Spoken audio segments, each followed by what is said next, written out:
So, ladies and gentlemen, namaste, good morning, good afternoon, and good evening. To one and all joined from 20 plus countries in this virtual event on passive fire protection. We are delighted to host such a huge gathering today. We had more than 1,200 registration for this event. On behalf of TeamTech EHS and Bell-Wright International, Thomas Bell-Wright International Consultants, a warm welcome to all of you to the session. And we express our heartfelt gratitude to each one of you for showcasing your interest and joining us today. I'm your host, Dipil Kumar Vasu, the director of TeamTech EHS. We will speak a bit more about us in the introductory session.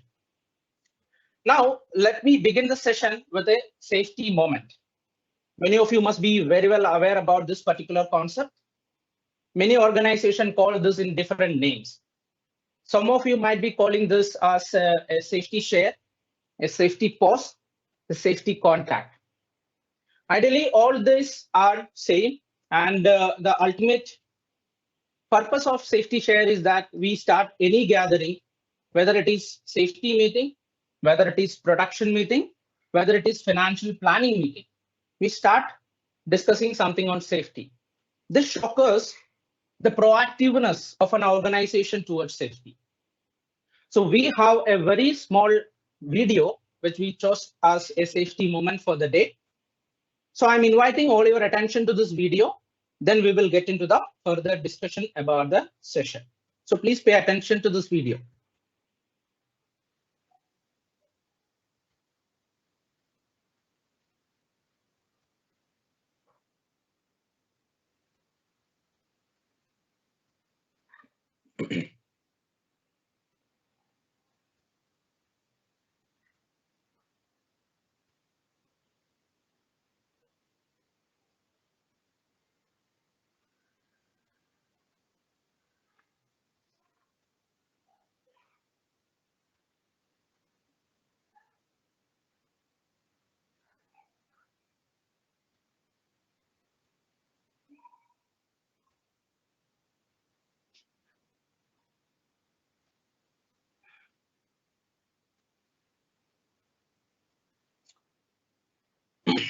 Okay, so that's a small video, which is a CCTV camera footage.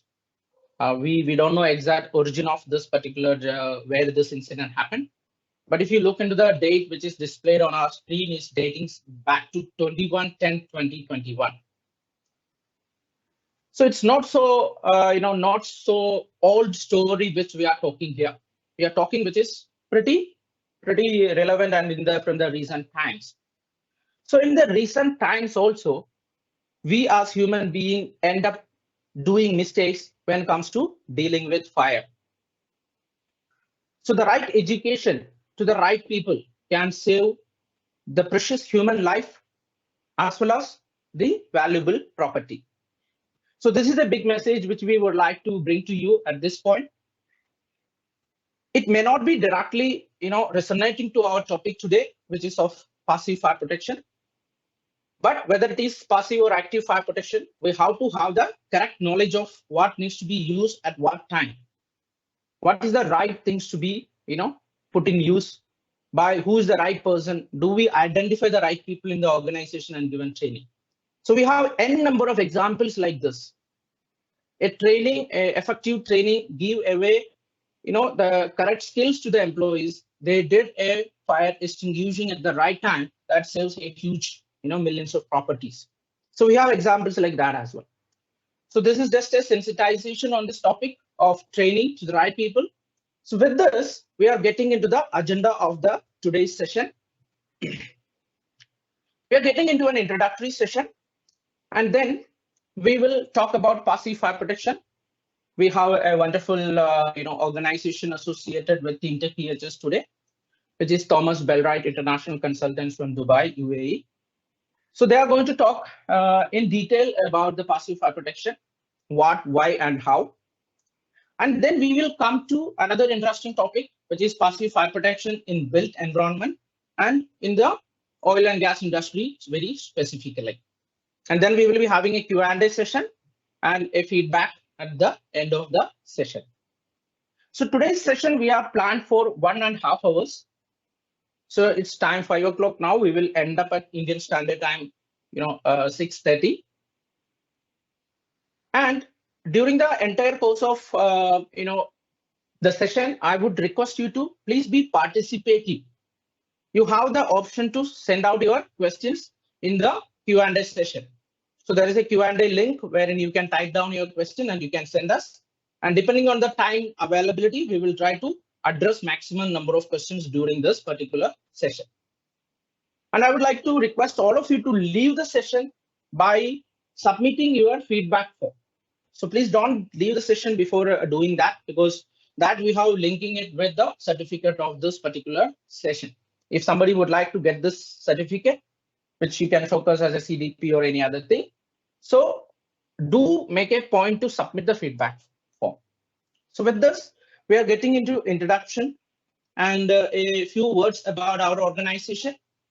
So TeamTech EHS is a consulting firm in the field of environment, health, safety, sustainability, and social consulting.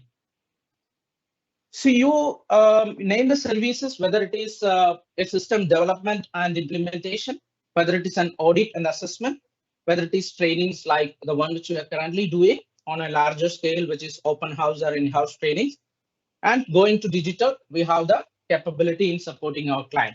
So the organization established in the year 2019, and we are glad to say that we have more than 100 plus clients, even in the midst of pandemic, and the peak pandemic of 2020. So we do currently projects across 6 different countries, and we have a highly competent team available with us. This is my profile. I'm the director of the organization, and I'm in this particular field of environment, health, safety, sustainability, and ESG from the past 16 years. And I'm fortunate enough to get an opportunity to work with leading organizations like Rio Tinto, Aditya Birla Group, Tatas, and Philips, Vedanta in India. And I also got an opportunity to work with leading consulting firms like DuPont, ERM, and many other consulting firms in India. So in this particular field of consulting for the past 9 years, and I'm really glad to got an opportunity today to address all of you, and looking forward to a wonderful, engaging session during today. So now with me, we have two amazing gentlemen, Mr. Abhishek as well as Mr. Elangovan. So rather than me introducing Abhishek as well as Mr. Elangovan, I would request both of them to come on board and talk about themselves. So Abhishek, over to you. Please come online and give an introduction about you. Over to you, please.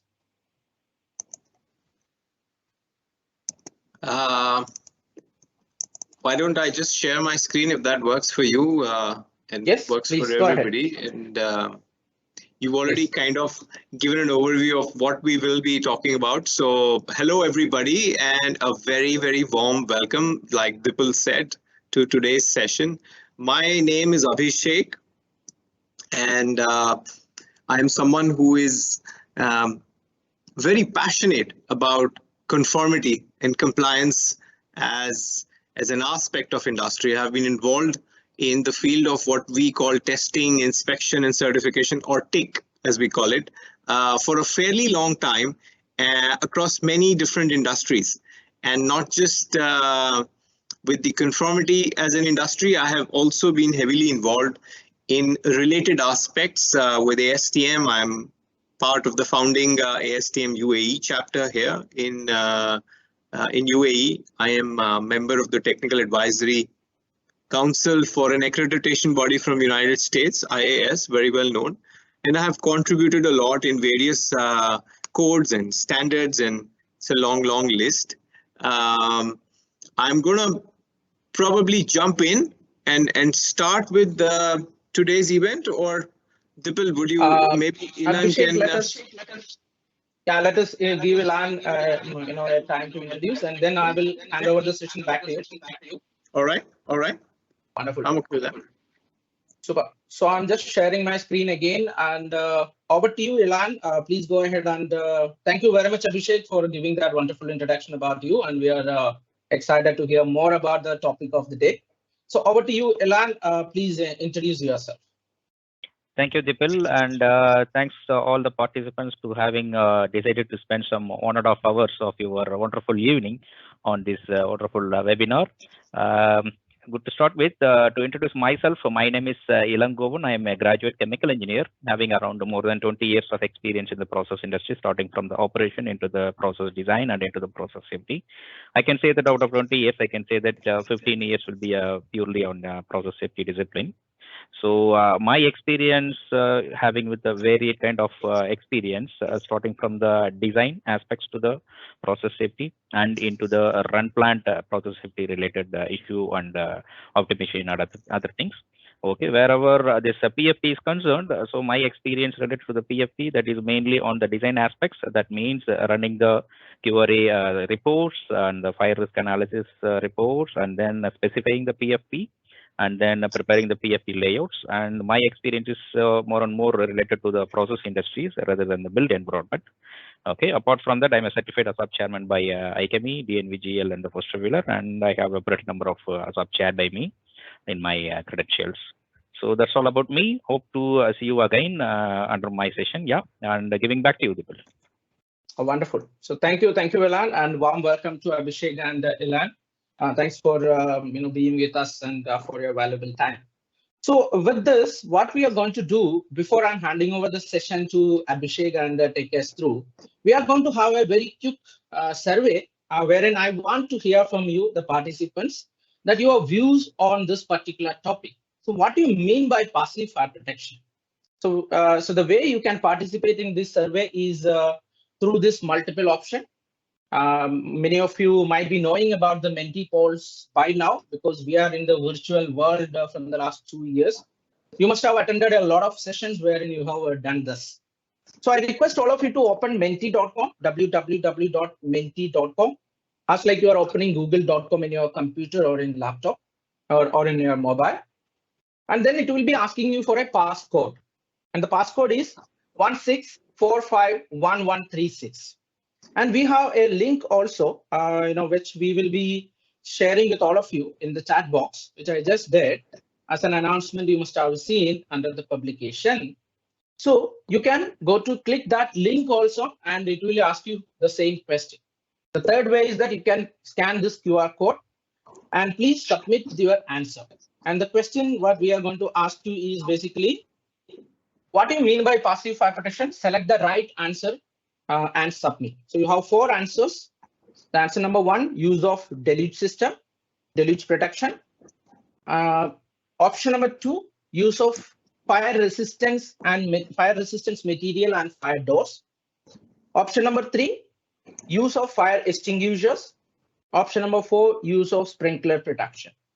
So what you considered as fire protection, passive fire protection, please select your views and submit to us. I can see almost 7 people already participate. So for the benefit of time, I started the timer. You have 1 minute to go for the participation. So request all of you to please participate.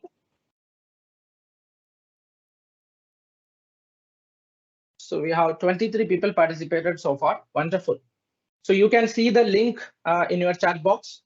You can see the code on your screen, 16451136, and you can see the QR code also on top of the screen. Another 40 seconds to go. I'm glad to see 48 people participated. Wonderful. 54, 55. Great.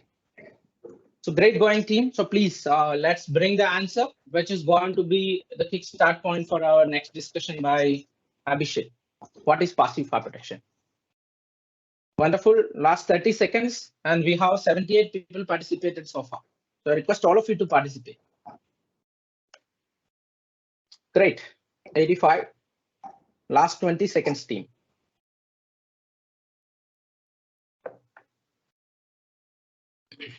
Okay. Glad to see that we are touching, 100. Great. So that's a good fair number of representation.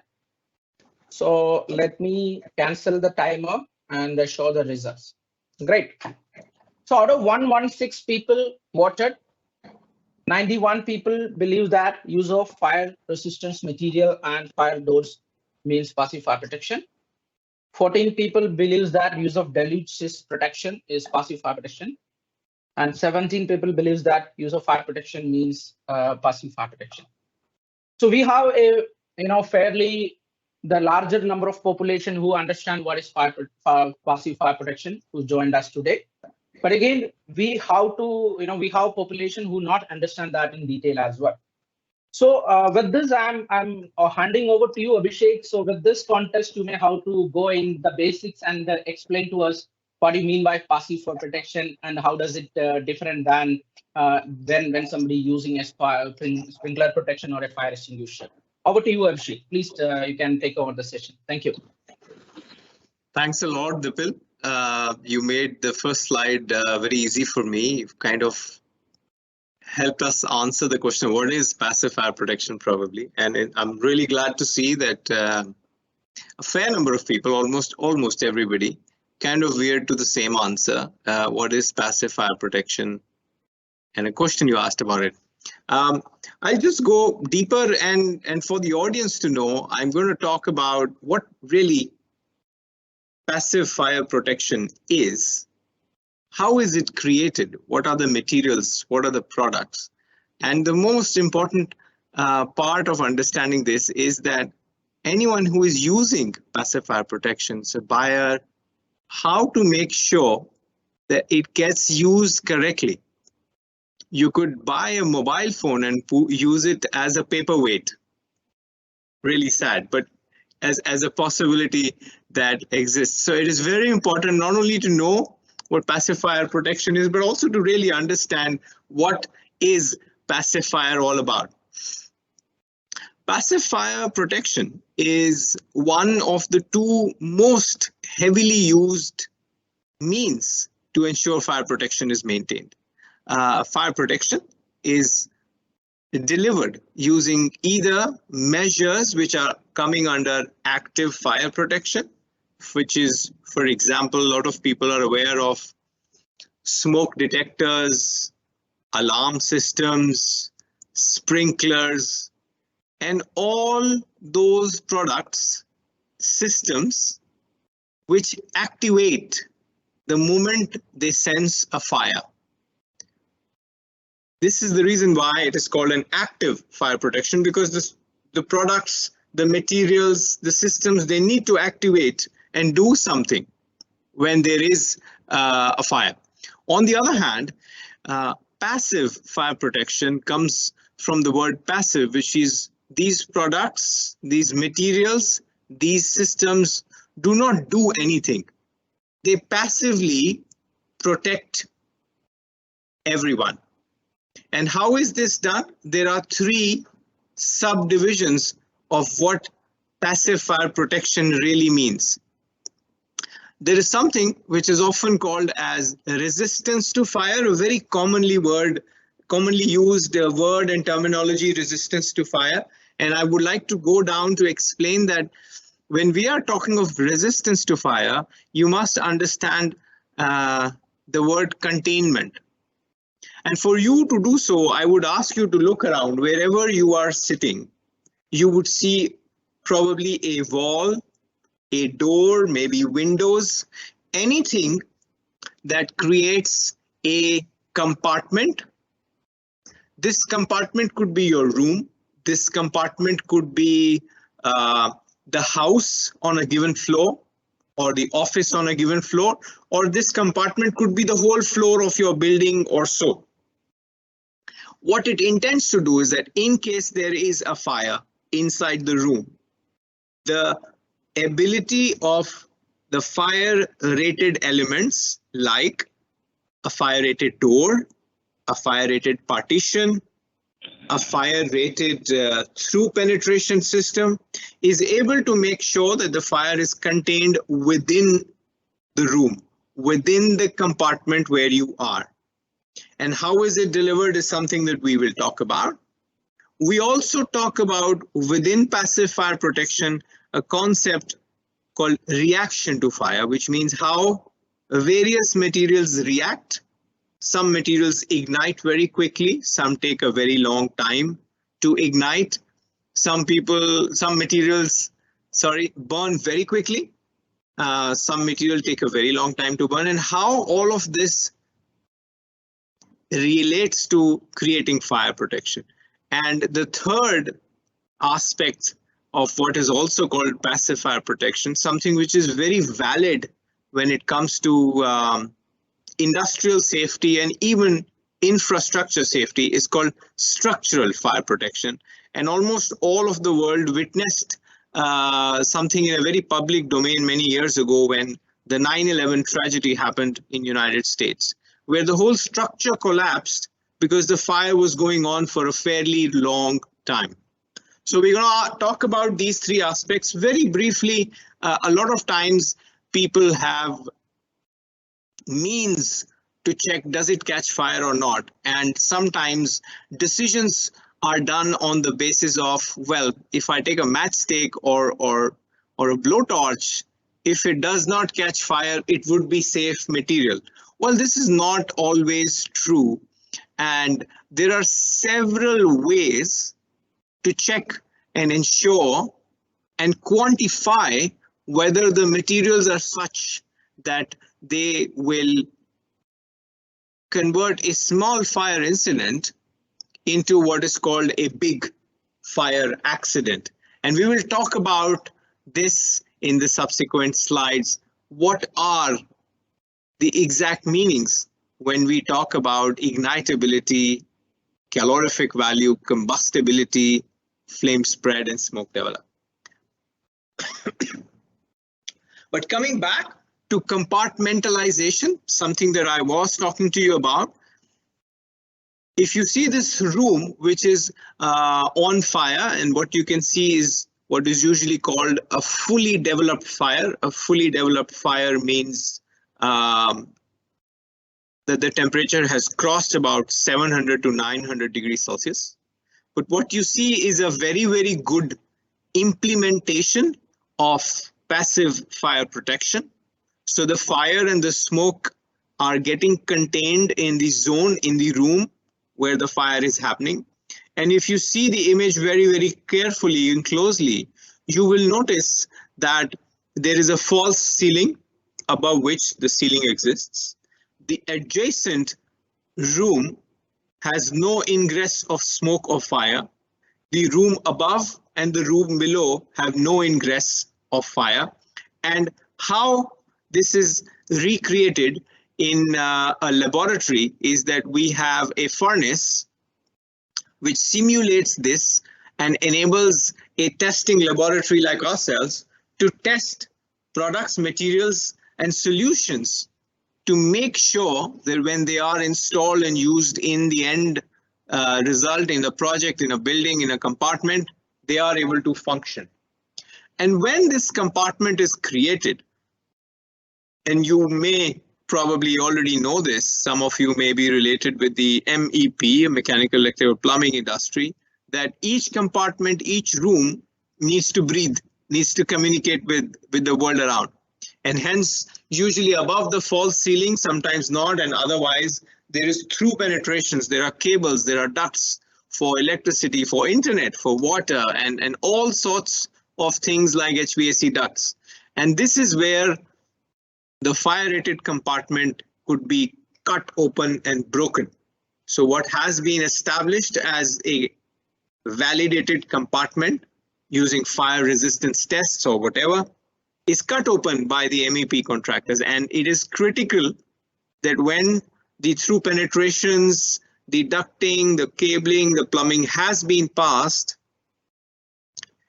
the containment is recreated using the correct components, materials, which have been tested and validated in that form. So not only are you testing the products and materials, but also the ability of the installers to do it correctly. So as I move forward, a very quick summary for you to not use the wrong terminology. What is fire rated and what is fire retardant are two completely different things. We are talking about resistance to fire and what we call reaction to fire, which is important that as informed people, you use the correct terminology and you do not call a curtain or a sofa or a table or a carpet as fire rated. A fire rating is something which is defined in minutes or hours, which is the duration for which a product, a component, a system can contain the fire, or if we are talking of structural fire protection, a coating or an intumescent product that can help maintain the structural integrity of the product for those many minutes or hours, as long as it is installed correctly. And this brings me to a very interesting aspect of products which bring about containment. Some of you are very familiar with fire-rated doors. It is the most commonly used example to talk about containment and what is a fire-rated door. And some of you in the audience may be familiar with how it gets tested, may have seen test reports and so on and so forth. But I feel it is important to share that after a fire door could be tested in the laboratory, in order to ensure that it gets delivered on the construction site correctly, it has to be manufactured over and over and over again. And this manufacturing is done using products, raw materials, as well as processes. And it is critical that some kind of a conformity mechanism exists to make sure that the product is manufactured correctly, repeatedly, as well as installed correctly and repeatedly. Almost the same goes for all the materials which are indoors, in-house, which can provide an ignition source or which can cause a fire to spread or to grow. And like we just spoke about the 9/11 incident as a classic example for you to imagine and remember what is structural fire protection. Here is a quick video of what now stands in the place of the 9/11 tragedy. This is the One World, if I remember the name correctly, in New York. And what we are talking of is that in order to ensure structural fire protection, not only the chemicals, the compounds, the coating products need to be tested and certified in terms of being inspected in the factory that they are producing exactly the same compound. It is also equally important that they are installed correctly, they are coated correctly. If you have some corrosion already on an I-beam, if it is not treated properly, there is no adhesion that will happen correctly.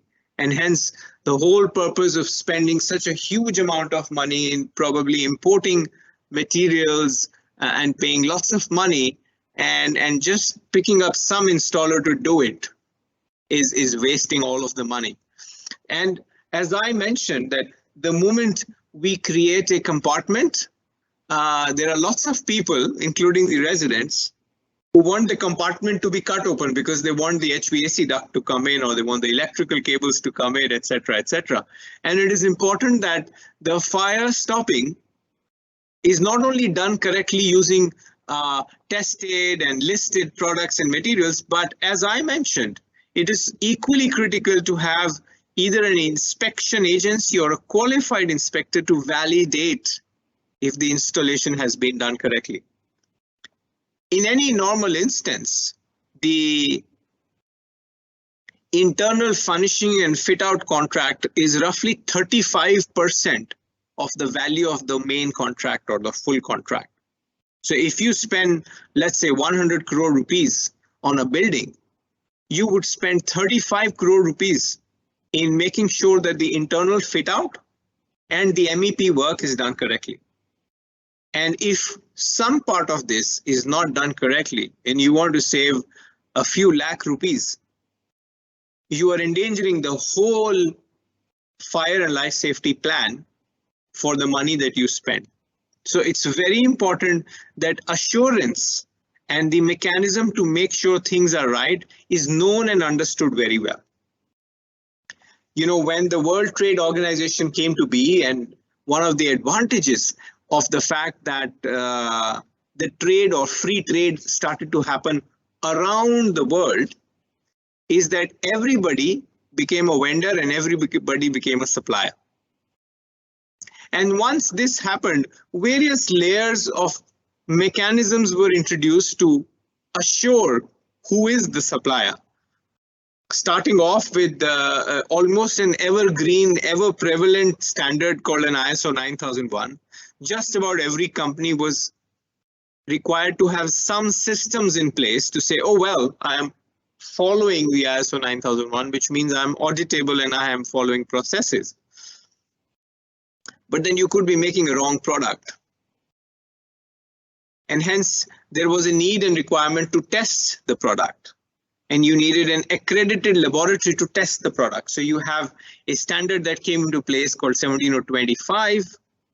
And you had bodies like National Accreditation Board Limited, NABL in India, and many such similar organizations who were entrusted to go and audit those testing laboratories to make sure they are testing the products correctly. And that was great till people realized that manufacturers and suppliers would take what we call in our industry the golden sample, the best performing fantastic product to the laboratory and get it tested and get a test report. And based on this test report, they would go to all the potential customers and say, this is how our product can perform. And this statement is bang on, 100% true. This is how the product can perform. But will it perform when it is mass produced or when it is installed by someone?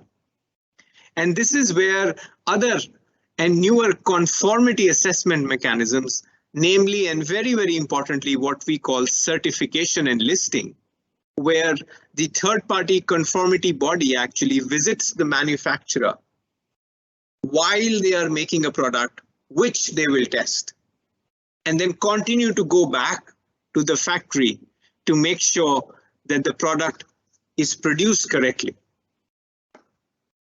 So a quick overview for the listeners who may be keen to understand what fire resistance is all about. If you recall a slide, few slides ago, there was a small GIF or a video of the furnace going around. So this is a fire rated door installed on the face of this furnace. And what you see on the left is what is called the time temperature curve, or the rate at which the fire and the pressure behind these two fire rated doors which are being evaluated is increasing.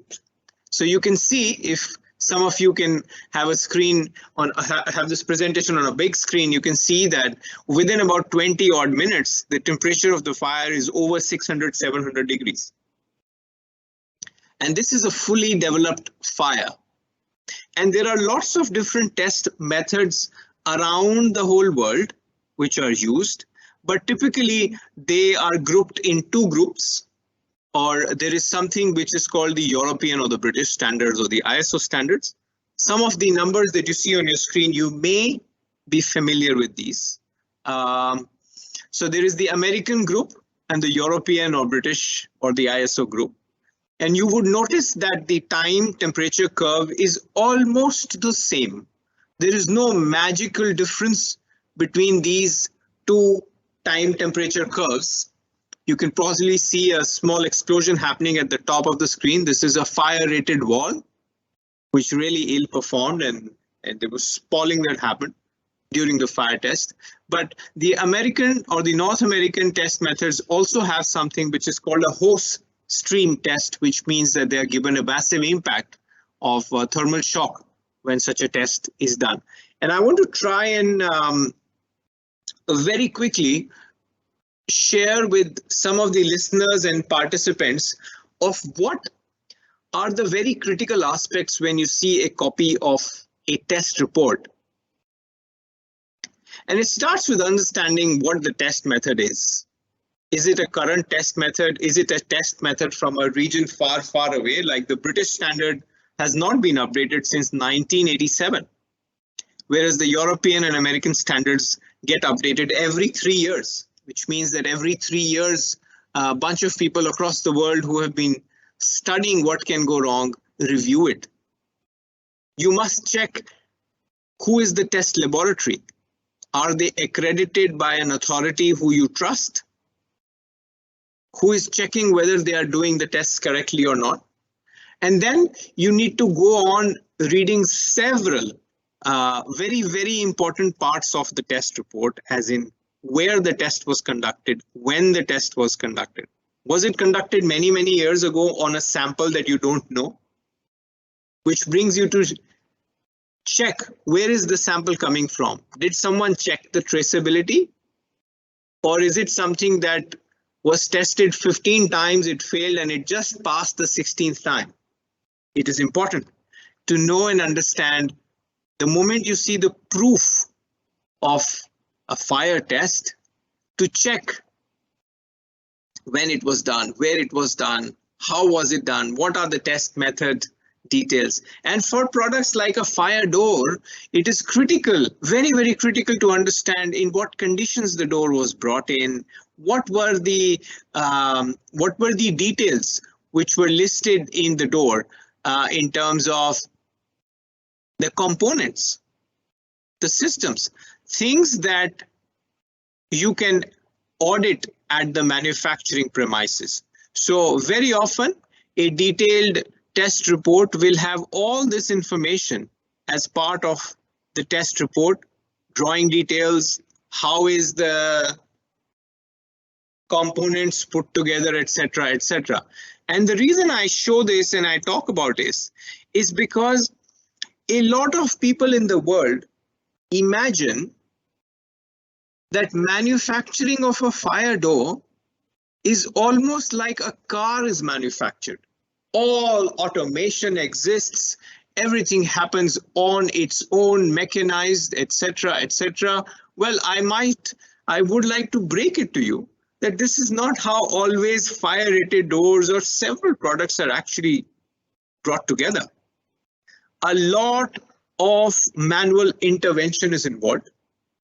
A lot of labor fitters are involved who are doing a lot of things by hand.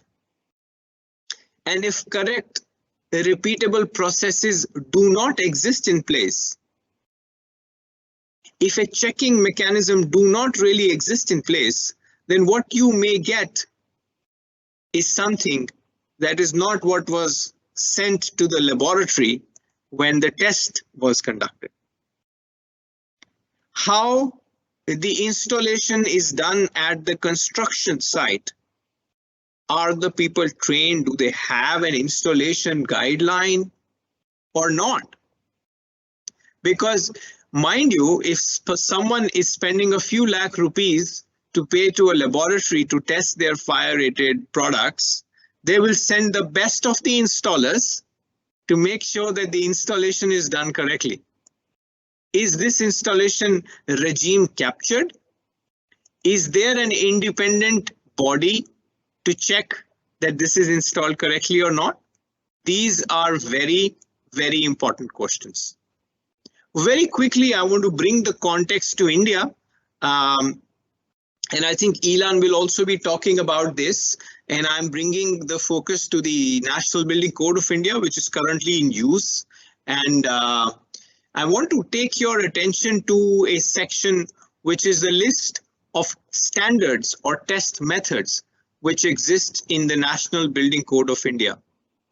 And I'm really happy and excited to share that just like a lot of large international testing and certification bodies who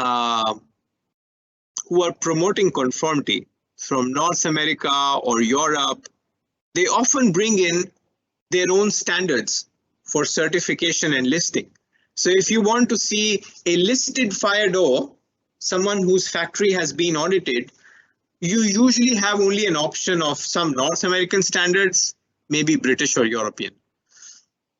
I am very happy and excited to share that our company, Thomas Bell-Wright, who has been testing and certifying products since over a decade now, we have 4 large furnaces.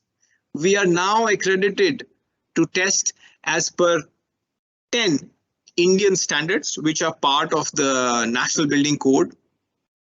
And these 10 standards include the Indian standard for fire doors, for partitions, for walls, for load-bearing columns and steel structures, as well as the latest standards for fire door and glazing partitions, the IS 16945 and 16947.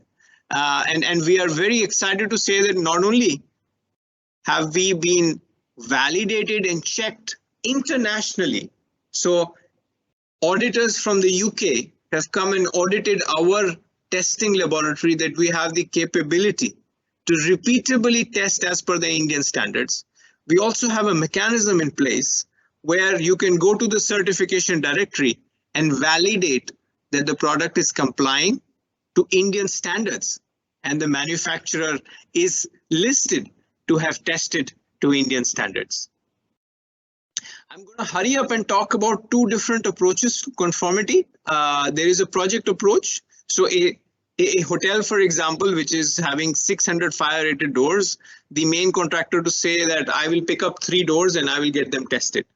And if they don't comply, then you have to supply everything again. It's not always very practical. The approach, which is a setting approach, which talks about certification and listing, a mechanism that I just talked about, where there is a very, very detailed involvement of the third-party body who will review and ensure that the sample that has been tested is what continues to get produced over and over and over again in the manufacturing location. And as a proof of assurance, any inspector, owner, consultant can go to the construction site, look at the fire door label, scan it with a QR code scanner, or just punch in the number which you see on the fire door.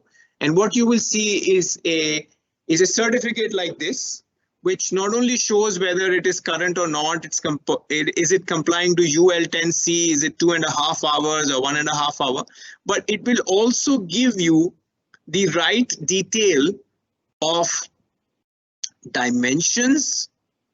It will give you the right detail of the various aspects of the fire door, how they are tested, where they are, and it gives you the tools to go to the site and inspect them, which means it will not only tell you where the manufacturer is, what is the dimension, you can inspect it based on the listing detail. And this is something which is very, very important, because it is giving you the right tool to go and check how to ensure what you have procured, whether it is correct or is it not correct. I briefly had talked about a inspection mechanism. There is a standard, which is the NFPA 80. There are several standards which define how such an inspection should be done. And not only for fire doors, there are various different aspects of ensuring passive fire protection. All of these need an independent inspection agency. I'm glad to share that we are an accredited inspection agency, which means that as an organization, we are authorized and audited to do these inspections. So I'm going to quickly close off today's session by sharing with you that what is it that is in your control. What you have in your control is what we call specifications, because you are the ones who may be in control of procuring or checking what you are supposed to install, use, or buy. And it's important to know that you use certification and listing as a mechanism. You make sure that the responsibility is clear. Is it the manufacturer? Is it the contractor? Is it the consultant? Who will inspect? Who will install? And all of these documentations should use the correct terminology. What is listing? And this knowledge will help you draft all of these things and in most likelihood link it with commercial clauses. So with this, I'm going to finish off and end the session, I'm going to spend just 10 seconds to tell you about us, which I did not do at the beginning. We are a 27-year-old company from the UAE. What we do, we focus on what is called the building envelope or the curtain wall testing. We are almost a big leader in the world for testing anything to do with cladding or facades. Since the last 11 years, we have been doing a very, very wide variety of resistance to fire and reaction to fire tests, which is small scale and large scale tests. We have 4 furnaces where we do these fire resistance tests, 3 meter by 3 meter, 4.5 meter by 5 meter load bearing, horizontal, vertical. We are a lab that has been used by Underwriters Laboratories, UL, for the last 10 years as a subcontract laboratory, as well as Exova Warrington from the UK, etc., which means anybody who has a UL listed fire rated product in India or in the region, it's very likely that the test has been done in our facility. We also do a large number of small scale tests and very large scale tests for cladding. So big tests which simulate how fires may happen on a cladding system is something that is an expertise. And as I mentioned, we are also a certification body now since the last 6 years, and we've been listing products. So that's a quick overview. I think I kind of made it in time, about 30-35 minutes. And you can see my contact details. If anybody, I saw a question earlier that I want a copy of the presentation. If there is anybody who wants a copy of my presentation, please write to me and I would love to share. You have my contact numbers. I'm kind of not always available on the India number, but you can send me a WhatsApp on any of these 2 numbers and I will be happy to answer. So that's about me. I hope the session has been interesting. Dipal, I will kind of pass on to you, or maybe just check with you that should we take questions now or should we do that later? So Abhishek, we have a few questions which I tried to answer by texting, but we have a few more questions which we will take at the end of it. Some really interesting questions we have. Very nice. Let us take another 15 minutes for the presentation, and then we will end up with the Q&A session. Sure, absolutely. Wonderful. So thank you very much, Abhishek, for that enriching session. So hope it was all the participants enjoyed the session. So now I'm going to share my the screen again, and we are going to discuss a few details about the Indian contest mode now, which is more about the National Building Code of India, as well as some of the Indian codes and standards. So some of the people were even asking about that.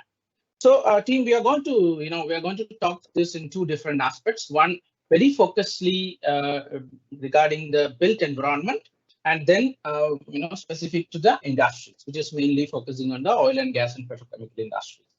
So if you look into the National Building Code, part 4, which is dealing with the fire and life safety, the entire code has been divided into 3 major aspects. So fire prevention, life safety, and fire protection. And the code is very much detailed. If you look into the entire National Building Code of India, which is having around 1,200 pages plus, and then if you look into the part 4 of NBC, which is around 200 plus pages. So it is not possible for us to cover the entire thing here. It's a complete 2-day training workshop, which we do for various industries. So now if you look into this particular division of fire prevention, life safety, and fire protection, so the component of our discussion today, which is passive fire protection, lies in the first 2 divisions. One is called fire prevention, under which there is a very interesting concept called type of construction. We need to have a broader understanding about it and what is it. And then we are going to talk a bit details about opening in walls and floors and deck system. Many of these are already being covered in Abhishek's presentation, which I will not talk about. I'll just give you a glimpse of what is being covered in National Building Code of India. And then when it comes to life safety, number of exit requirements is a broader concept which is being covered. and the compartmentation, which is being explained in detail by Abhishek, which is there as a part of National Building Code of India. So National Building Code of India as a standalone document, it's a voluntary document for, in India. Fire is a state subject in India, and different state has different fire and life safety rules, which make National Building Code of India as a mandatory document for you to follow. Many of the industries are, or I would say most of our industries, fire NOCs would be having a clause that you have to comply to the fire and life safety system based on National Building Code of India, Part 4. So this is a very important for you to understand, and let us have a quick glimpse of what is being covered in this particular session for us. So what do you mean by type of construction? So there are 4 different types of construction. This is based on the fire resistance properties of the building material. The buildings are being classified, into 4 different types of construction. Type 1 to type 4. And why do we need to know this? Basically, there is fire zone as well, zone 1, 2, 3, and that is not in our control. That is in the district authorities decides in my district where is fire zone 1, fire zone 2, fire zone 3. And they also defines if I am in fire zone 1, what are the type of construction for that particular zone which is allowed. So what is this type 1 to 4? Again, it goes back to the concept which has been explained to you by Abhishek, which is fire resistance rating. So type 1 building means which would be more fire resistant, and type 4 building would be less fire resistant. So the building materials which will be using in type 1 building will be having more fire resistance in terms of number of minutes or hours. So from where we can get the fire resistance rating of various building materials.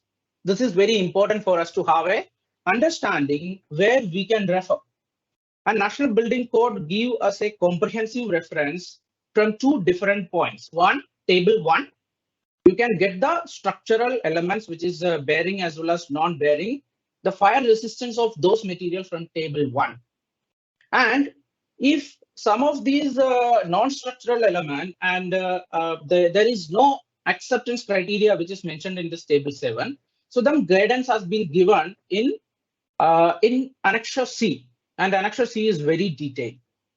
And you will see how does table 1 look like and how does the information from Annexure C of Part 4 of National Building Code looks like. So this is table 1 for you, and table 1. There are n number of parameters which is being explained, and many of these parameters are explained with a concept something called fire separation.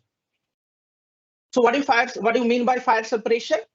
So fire separation is basically the distance in meter, which is from an external wall of a building to the nearby external wall of another building. So what is the distance between your building external wall to the nearby external wall building? So that is called fire separation. So if you are constructing a building where fire separation is less than 3 meters, and if that building has to construct it according to type 1 construction, then the bearing member should be able to withstand 240 minutes of fire resistance, and the non-bearing member should be able to withstand 120 minutes of fire resistance.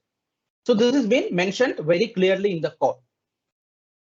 So now we from the safety as well as the fire professionals and the building management team, are we ensuring this?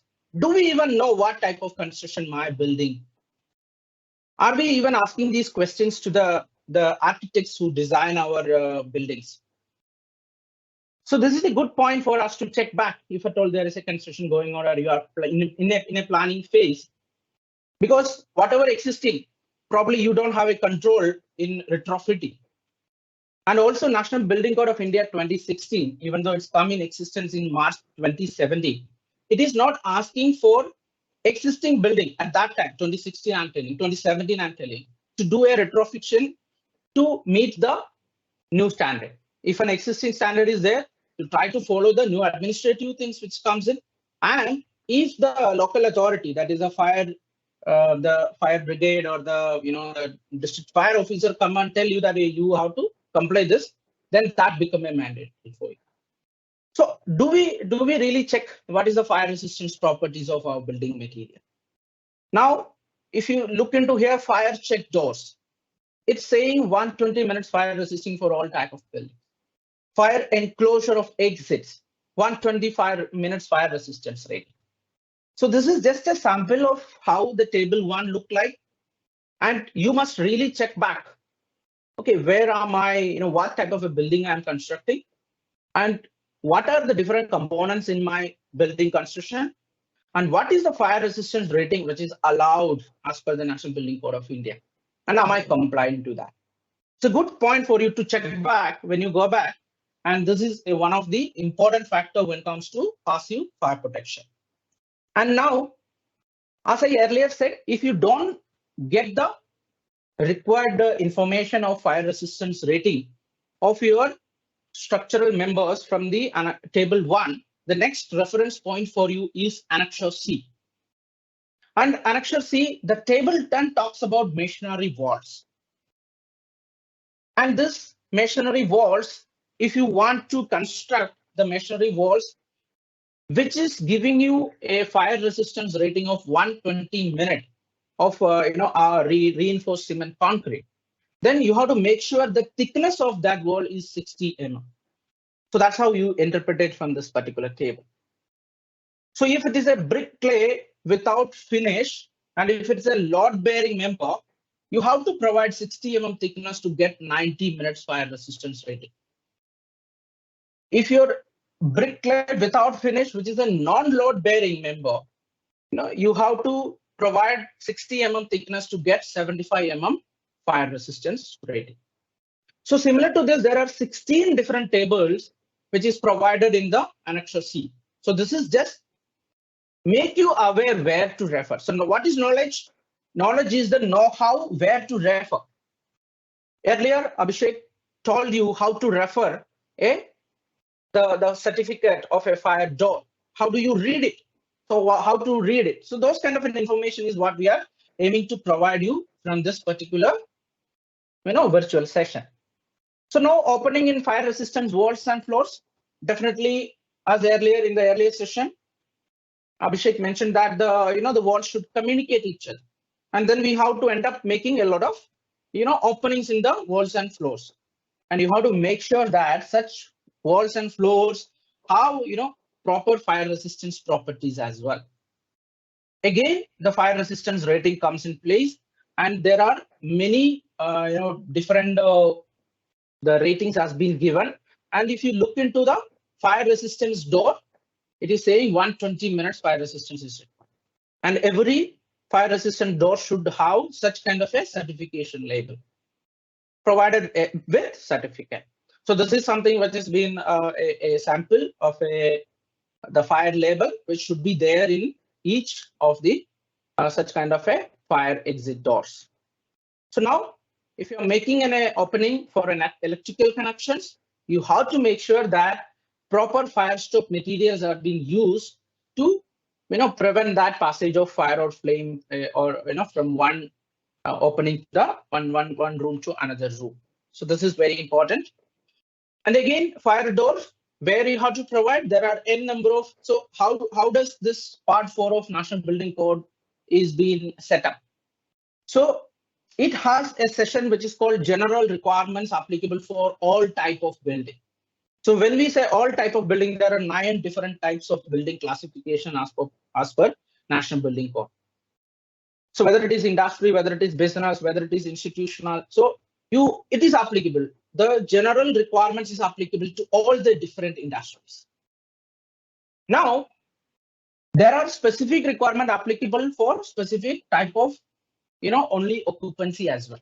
So this is general requirement that fire doors of 120-minute fire resistance rating should be provided at the entrance of lift, lobby, and stairway. So this is one requirement. So you have to look for other places also where to be provided this kind of a fire door, and you have to provide accordingly. And every such fire door should have a certificate and label which indicates the following information. What are those? The manufacturer's identification, door detail covering door type, serial and batch number, month and year of manufacture, and fire resistance rating. So now we know what is fire resistance rating, what is being defined in the code of practice in our National Building Code. Another very important factor which is already been touched upon by Abhishek, so I don't want to spend a lot of time. Compartmentalization. All of you have to be absolutely careful about this. And the fire resistance properties of such a fire barrier when we are using for compartmentalization is mentioned as 120 minutes again. And now what should be the size of compartment? That is also been mentioned in National Building Code of India. So the compartmentalization for each compartment, the maximum size can be 750 meters square. Again, this is the basic guidelines which has been given. And further, if you look into for the different types of occupancies, different kind of this area has been defined by National Building Code of India. So for the business building, the area can go up to, the compartmentalization area can go up to 3000 meters square. But for all other buildings, which is the ideally and the best suggesting the area for any compartmentalization is 750 meters square. So National Building Code that's applicable to all the 9 types of buildings, whether it is industry, whether it is if you are making a building in an industry, this National Building Code applicable. But in addition to that, we have something which is beyond National Building Code in India, which is applicable to certain types of industries, and that is where my Mr. Ilangovan is going to take us through the passive fire protection in process industry. So over to you, Ilan. Please, you can share your speak. Thank you very much. Okay, thank you, Dipal. And I hope everybody can able to see my screen. Yes. You can put it in presentation. So yeah, perfect. So participants, welcome back again. So Dipal had a very good introduction about the NBC, and Mr. Abhishek had a very good introduction about the testing requirements, and in particular focus on how good we need to be on installing those things. Okay, so with all this background, so now we are moving into the another one segment where the NBC, Application of National Building Code, it is not kind of giving the detailed emphasis. Okay, so as the code itself, this is more and more relevant to the built environment, but when it comes to the industry, the scenarios are different.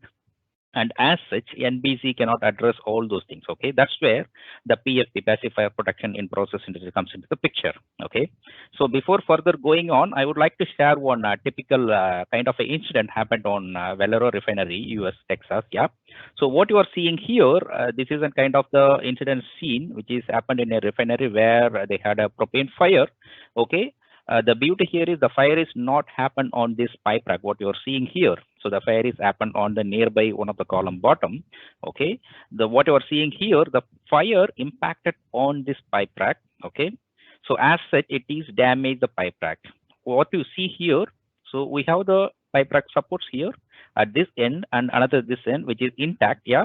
But in between where we had the fire exposure, where you can see that these pipe racks are damaged. Okay, so that means that the fire impinging on those pipe racks, okay, that will be impacting the strength of these members, yeah, or load bearing members. By that way, the entire pipe rack is collapsed. So when you look into the report, okay, actually those pipelines or pipings, whatever routed on this pipe rack, yeah. So some of the pipings are damaged due to this fire impact. That resulted in a kind of a domino effect. What is the domino effect? Yeah. So one initiating event triggering the other one, that is triggering the other one. Yeah. The chain is go on until it is leading to a catastrophic kind of incident. Okay. So that's where the importance of the PFP comes into the picture when it comes to the industry scenario. So the concept is same when it comes to the built environment and here, yeah. So we are going to protect the people as well as the property. So here we may having the different scenario. We are handling about the hydrocarbons or the flammable chemicals. That is only different compared to the what you see on the built environment. Okay. So you can refer this incident details on the CBS website. Yeah. So further details you can get it from there. We have the incident report also available on the website for anybody to refer. Okay, with this basic understanding, let's move on to the next interesting slide. As I mentioned, so in industry, PFP is about to prevent the domino effect, yeah, from the initiating event to prevent this spread into the other equipments, damaging the other equipments, adding the fuel to the fire, yeah. We need to apply the PFP to ensure that the material strength or the integrity is ensured throughout the fire incident. As you see here, the graph, okay, this is the temperature versus strength response for the typical mild steel. As you see here, the temperature, as the temperature increases, the strength of the material, it is getting reduced. As you see here, around some 1400 degree Fahrenheit, the material is almost losing its entire strength. Okay, if the any metallic vessel or the pipeline or the structural members exposed to the kind of fire, yeah, so it will be progressing, losing its strength as the temperature increases. This is where the PFP comes into the picture. So the applying the PFP over these members of the equipment, that will be preventing the increase in the temperature of the what is a protected equipment or the member. By the way, it will be the integrity of the strength of the material will be ensured. Okay. So with this basis, let's look into the quick kind of explanation on that industry segment for the PFP. So as you see here, fireproofing is for the protection against adverse thermal effects of fire for a limited period and limited degree of exposure. So again, Mr. Abhishek clearly mentioned, yeah, we need to ensure that the test reports will be referred or consulted before we are selecting the relevant PFP for our application. Okay, because each PFP product having its own rating, the fire rating. Yeah. So how much time it is expected to protect the protected equipment, and as well as what is the limit on the temperature, what maximum temperature it can protect. Okay. So again, the fireproofing applied to the vessels, structures. Yeah, as you see here, this is where we are differing from the National Building Code. Here, the emphasis on vessels, structures, yeah, as well as the buildings, walls, and the supporting elements of equipment and piping in areas where flammable liquids or gases are processed, handled, or stored. Yeah, this is where we are differing from the NBC National Building Code. National Building Code is a kind of a ready-made reference. Yeah, it is a kind of a guide. Anybody can refer the NBC and they can pick up the relevant table, relevant value, and they can go out with the specifying their project. But that is not the case in the industry segment. Okay, so that may be varying from plant to plant or the product to product. Yeah. So we need to kind of do the kind of review or the detailed design before we are proceeding the PFP specification for the industry segment. Okay. The other critical parameter, the length of time during which an element needs to maintain its integrity. It depends upon local circumstances. As I mentioned, it's depending upon what is the type of the plant. Yeah. So the PFP, what is specific for a kind of distillery is not the same like oil and gas. Yeah. Oil and gas is having the highly flammable and highly hazardous material. Okay. Accordingly, we need to define the what kind of PFP I need to require to install. Okay. So with this one, let's move on to the what is given on the Indian standards with regard to the PFP in industry. Okay, so we are clear that for the built environment, we need to follow with the National Building Code, and we need to, when it comes to the testing requirement, we need to follow with the IS standards. Okay, as well as the ISO standards, which is the IS is adopted from the ISO standards. But when it comes to the PFP in industry, we have the kind of the standard called OISD. Okay, Oil Industry Safety Directive. So the OISD 164, this is the guiding document when it comes to the PFP requirement for the industry segment. Okay. So apart from this 164, we have the specific application-oriented requirements. That is one of this one is 144. So that is a standard for the LPG storage vessels where some sections is covered. Okay, for a typical LPG storage, what kind of PFP we need to have. Okay. So it is clear that the OISD 164 is a guiding document. Apart from the 164, we have the specific equipment or the process-oriented guidelines where the requirement of that particular equipment-related PFP is covered. Okay, so this is the related to the Indian standard, and we have the international standard called API 2218. Okay, so as I mentioned, so OISD 164, this is the guiding document for the Indian continent. Okay, however, you can find a section in the 164 which says that, so whatever the scenarios covered in this standard, that is fine. You can follow with this 164. If you found some of the scenarios or the situation which is not covered on the 164, so OISD recommend that you can refer to API 2218. Okay, API 2218, again, this is the passive fire protection standard, which is a kind of a little bit elaborated compared to the OISD 164. Okay. So this is the three standards you can think about when you are thinking about the PFP for your particular industry. Okay, if you are from the LPG basis means, you can straight away refer to the OISD 144. Okay, fine. So now, based on this OISD 164, yeah, I will be giving the very kind of a basic methodology. Okay, so because the time is very limited here, so as Mr. Dipil mentioned, this is a kind of a separate training session. So I will be trying to cover So what we need to look into when it comes to the OISD 164. Okay.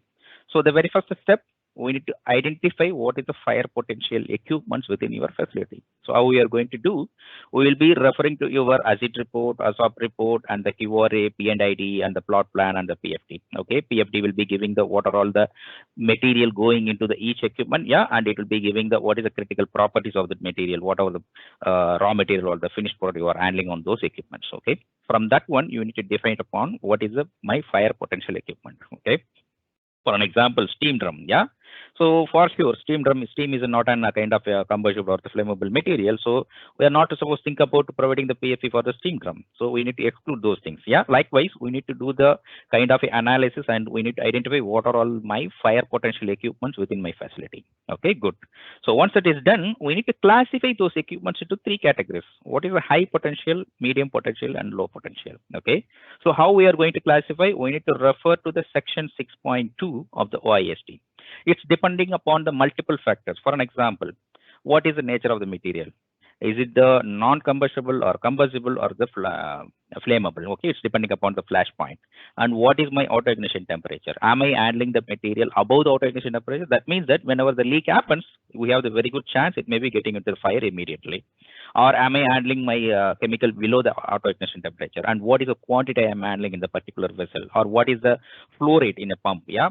So those things are very clearly mentioned on section 6.2. Okay. So anybody interested, they can refer to the section 6.2. Accordingly, they can classify high, medium, low. Okay, fine. So now I have the classification. Now what next? So we need to develop the fire exposed envelope. Okay, that means this is a kind of a three-dimensional kind of a sphere. Okay, so this will be giving the extent from the edge of the fire potential equipment. Okay, how much distance I need to do the PFP. Okay, for an example, if I have the vessel means, if it is falling under the high means, okay, I'm going to refer to the section 6.3, which is giving the extent of this envelope. Okay, accordingly, let's say it is giving them some 10 meters. Okay, then outside of the vessel, yeah, surrounding the vessel, 10 meter will be the my fire potential envelope. If there is a fire happened on the vessel, there is a very good chance within the 10 meter envelope, whatever all the components will be there that will be exposed to the fire, that may be losing their strength during the fire incident. Okay. So accordingly, I am defining the envelope. Then I need to do the kind of a detailed review within the sphere. What are all the critical equipments which need to be passive fire protected? Okay. Then I am specifying what is my extent. Okay. So based on this envelope, we will be preparing the fire rating. Okay. When it comes to the fire rating, again, you can recall Mr. Abhishek presentation. Yeah, this is related to the how much time it will be withstanding and how much temperature it will be rated. Okay, so again, we will be referring to the OISD 164 and as well as OISD 144, yeah, for this LPG related, and as well as you can refer to your quantitative risk analysis or the fire risk analysis report, okay, where number of fire cases are simulated. From there, we will be getting the detailed information to specify what is the rating I require for my facility. Okay, once this rating is available as well as envelope is available, that may be put it as a PFP layout. Okay, because this information we need to convey to the other people. For an example, for the piping engineers or to the suppliers, yeah. So we'll be putting it in terms of the PFP layout, passive fire protection layout. Okay, so once the layout is ready, we'll be specifying. Okay, all this information we'll be putting it as a kind of a specification. Okay. So with this one, we'll be completing the design activity with related to the PFP specification as per OISD 164. Fine. Okay, so the critical steps here, yeah, as I mentioned within the envelope, okay, how I am going to specify what equipment need to be kind of a passive fire protected. So that's where typical examples are given in the OISD 164, as you see here, yeah. So if this is your typical industry installation means, okay, if you have the fire potential equipment somewhere here means, okay, you can specify the darker lines or the PFP protected structural members or the vessel supports. For an example, these equipments are not protected. That means these equipments are outside my envelope. Okay. In that case, we are not specifying anything, or these equipments are not falling under the fire potential equipment. Okay, either case. Likewise, we have the kind of another, for an example, here it is clearly mentioned. This is the fire hazardous area, that is the envelope. So this is a non-fire potential equipment. So we'll be specifying the PFP only for these members. Yeah. Likewise, for the pipe rack, for an example, if my pipe rack is only carrying the pipelines, nothing else below the pipe rack, yeah, no equipment or nothing is there. In that case, I need to specify the PFP based on the elevation. Yeah, again, I am comparing the fire envelope. Okay, depending upon the fire envelope, I am specifying the PFP. For the same pipe rack, the above equipments, above pipelines or above structures are not PFP'd here, as you see here. And we have the kind of a high fire potential equipment below the pipe rack, means in that case the fire hazardous area may be extended, the envelope may be extended. In that case, the entire pipe rack need to be PFP protected. Okay, so these diagrams you can refer on the OISD 164. Okay, so this is a kind of a overview what I thought sharing with you people. So as I mentioned, OISD is not a straightforward guide when you compare to the NBC. NBC is a code. Code means we need to follow, we need to fulfill. But OISD, it is a standard. That means it is a kind of a guidelines. Okay, so you need to do the analysis as applicable for your industry. Then we need to come up with a solution. So there is no mandatory requirement for the OISD 164 until otherwise you are falling under the refinery industry. Okay, so hope this gives some overview how the PFP will be implemented on the process industries, in particular to the Indian continent. Okay, so with this one, I am returning back to you, Dipal. Yeah. Yeah, wonderful, Ilan. So thank you very much. So we have a lot of questions. It's just time to take the questions and we go ahead with the feedback session. So we have another 14 minutes for the session to take the questions. So Abhishek, I can see that you already have access to a few questions. If you found a questions which is of interest to you, I would request you to please take up that and you can answer. And that would be a really good way to go ahead. So over to you, Abhishek. Do you find some questions which is interesting to you? Well, lots of questions are actually very interesting. And unfortunately, what happens is that some of these questions are almost like debate. You know, someone there was a question that does passive fire protection work better than active fire protection? What is the percentage? And it's a very good question, and I tried to reply back. But in my opinion, it really depends on where we are talking, what is the type of occupancy, and what is the level of maintenance that is done of both fire protection systems. So you could have a very well designed active fire control system.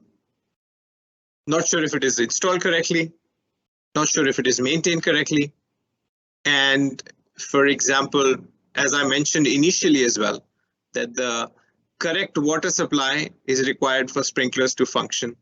Electrical as well as several such things are required, which can be done very well.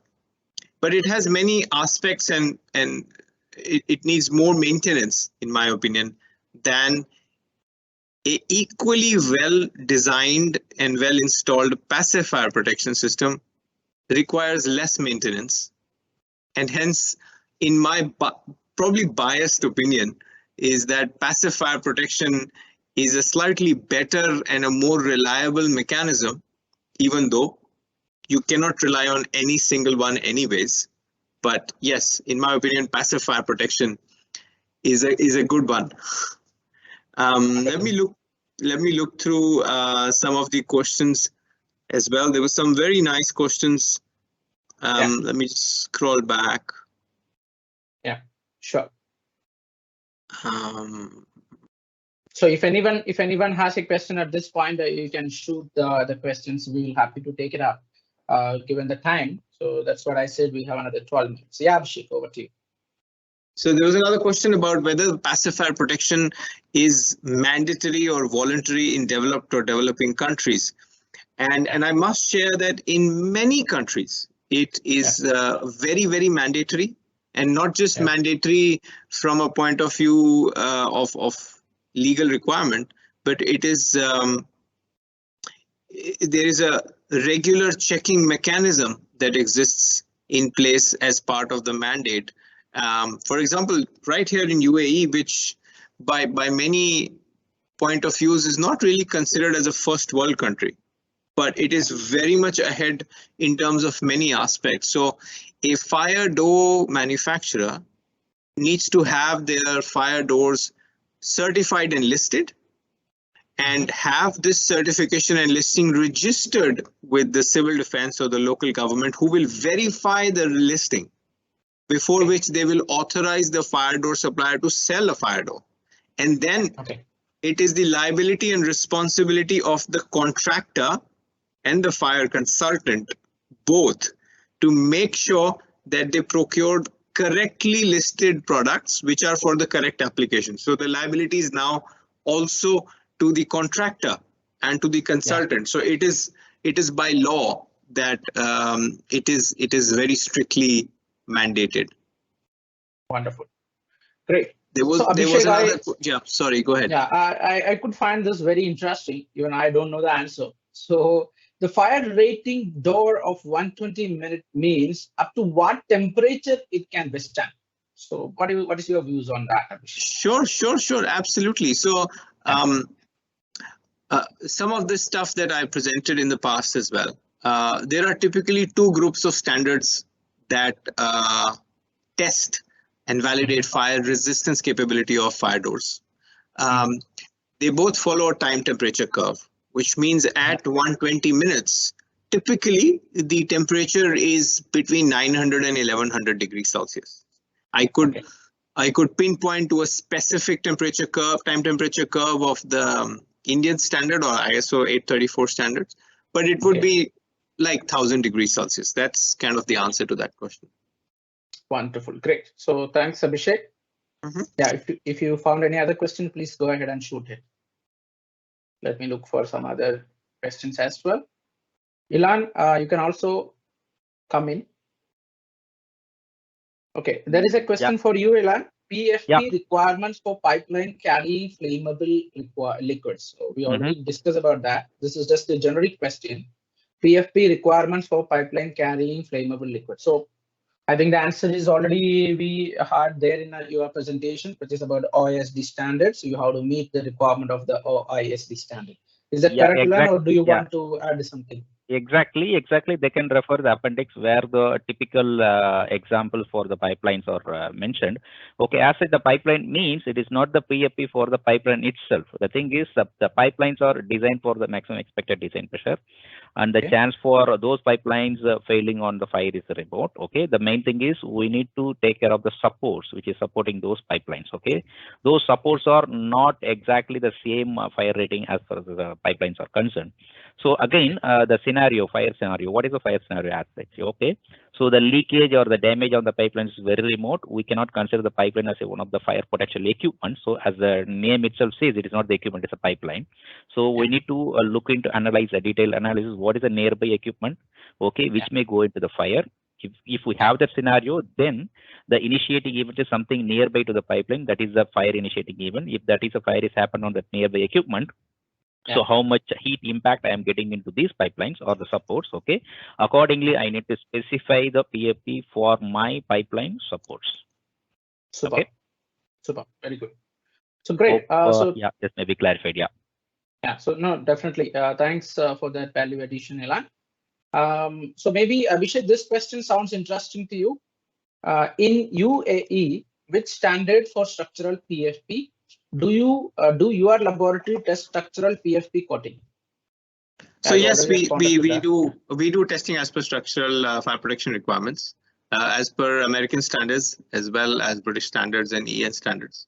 In fact, two of our furnaces are actually load-bearing furnace. So we have a vertical 4 meters by 5 meters load-bearing furnace for typically columns and beams. And similarly, beams is the horizontal load-bearing furnace. So in the UAE, the Fire and Life Safety Code actually gives a choice. It gives a choice to either American or European standards. And the only mandatory requirement in UAE is that it should be certified and listed, and not just a test report. Okay, wonderful, great. So let me take this question from Nana Sahib Jagtap. How this will help me in education industry? So Mr. Jagtap, it is not only just education industry. In any industry, fire and life safety is a matter of concern in today's world. And when it comes to fire and life safety, today we are talking about passive fire protection, and there is something called active fire protection. And all these things combined together, we can call it as loss prevention. And this is in detail given in part 4 of National Building Code of India, which we will touch upon to you, which is again further divided into fire protection, fire prevention, and life safety. So if you are into education building, I know education industry, first of all, you are dealing with the children. They don't have that know-how that much as like as an adult in case of an emergency, what to do. So we have to have a very good fire prevention system in place and a passive fire protection system in place. And so that, first of all, we try to avoid a fire. And second, in case of a fire, it should be compartmentalized. It should not be a spread altogether. And we have to have a pretty good system, a mitigating system in place. We should have a proper trained fire protection team in place. So it all goes hand in hand, and together we make sure that our property as well as the people are safe. So this is why it is important for all of us to understand the basic concept behind these things and literally implement that in our own places. So anybody like Ilan or Abhishek would like to add on what I said, please go ahead. Sorry, Abhishek. Only one point. Yeah, my thought process is educational institution that also falling under the built environment as per NBC code. Okay, if that is the correct way, means we need to follow the NBC. We need to compile with the NBC. So that's the simple thought process. Yeah. Yeah. Over to you, Abhishek. Thanks, Ilan. Well, I mean, I'm not sure what was the aim. Maybe the person who was asking the question wanted to know whether they can teach this to the people. And of course, this is teachable in the education industry. But I think good practices and good know-how is something which is best spread. And I'm thankful to Dipal, who is taking this initiative to help kind of spread good practices for free. Typically, people would charge money to do this, saying, if I want to tell you something, you should pay me money. And I heard a very nice thought. This is very related to the education industry and generally the world, that in India, for thousands of years, the way people are from India, and I'm from India, the moment we find something which is of very high value, we always make a process to start sharing it. Unlike many other parts of the world, without naming them, the moment somebody finds something of value, they want to patent it and profit from it. And I think anybody close to education as a concept who asks this question, I am very sure this is deep down in your heart that some of the things as an educator would always like to share, because knowledge always increases when you share knowledge. And as I mentioned to a lot of people, I was lucky to be doing a session for some staff members of Delhi Fire Service 2 days ago. And I was sharing this with them, that bringing about fire safety in India and increased awareness is something which is very close to my heart. I'm actually very passionate about it. In the last 8 years, I have realized that I go on advising and helping fire officers and consultants in Saudi Arabia, in Oman, in Kuwait. And I'm always drawn down to the fact that, why can't we move and change things in India? And I've spoken to over 1,000 people across the country. And they say, India mein aise hi hota hai, it's very difficult to change. Sab aise hi karte hain. And on the other side, I see, if you look at any large hotel chain, whether it's the IHG Group or Marriott, if you look at any international company from the finance or the IT world, and large airports, metro station, wherever there is an international so-called flavor to it, people are very, very careful. They are ready to spend that 10, 20, 30, 40, 50% more money just because of the value attached to it. And I tell this to everybody. Everybody says, "Arey, ye sab karoge to mehenga ho jayega sab." Absolutely not.